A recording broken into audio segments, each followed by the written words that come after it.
개발 사업자가 환경영향평가 대행업체에 비용을 주고 작성한 이 환경영향평가서.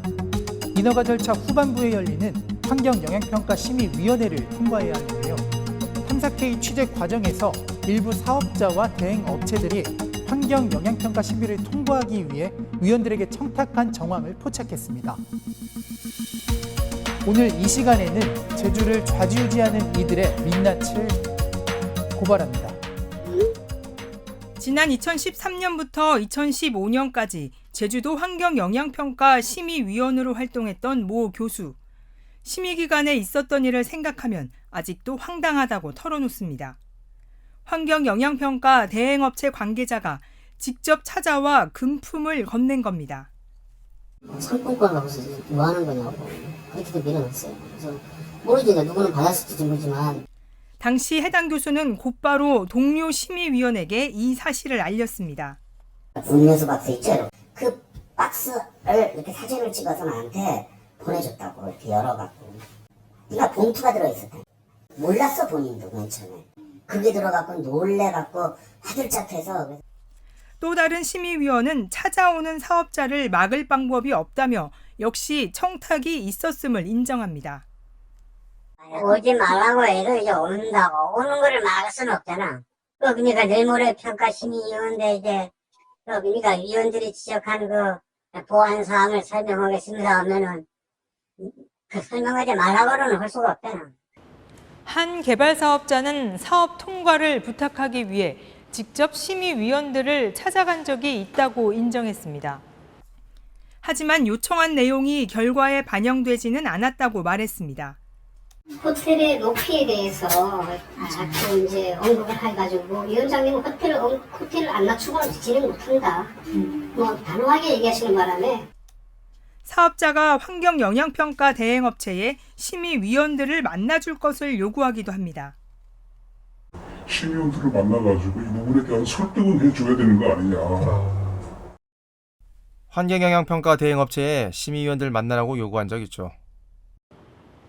좁은 제주 지역사회 특성상 심의위원회 지인들까지 동원해 통과를 부탁한 적도 있었다는 증언도 나왔습니다. 한 번은 이제 지인 통해가지고 혹시 그 심의 들어가면서 얘기했더니 뭐 좀 잘 좀 부탁을 한다고 해서. 더 중요한 거는 나를 잘 아는 사람을 통해서 들어와요, 이야기가.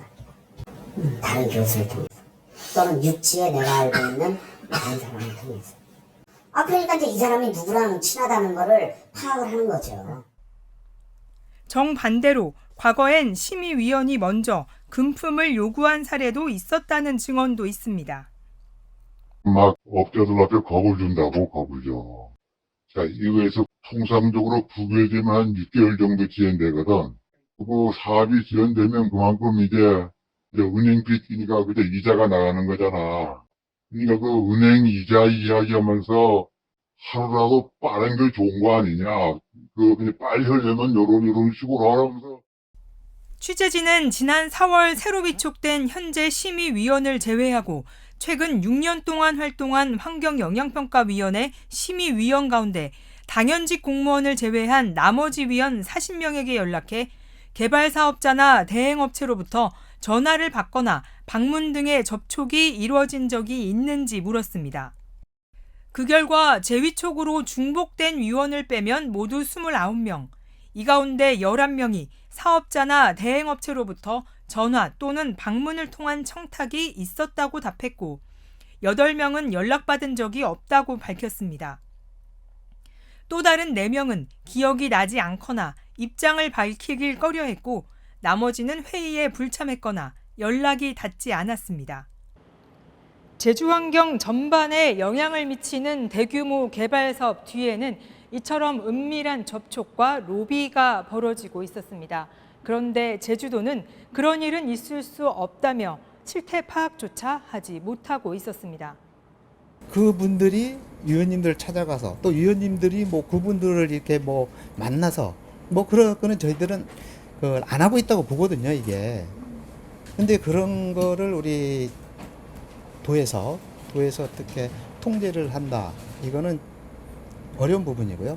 그런 부분은 없다고 저희들은 보고 있습니다.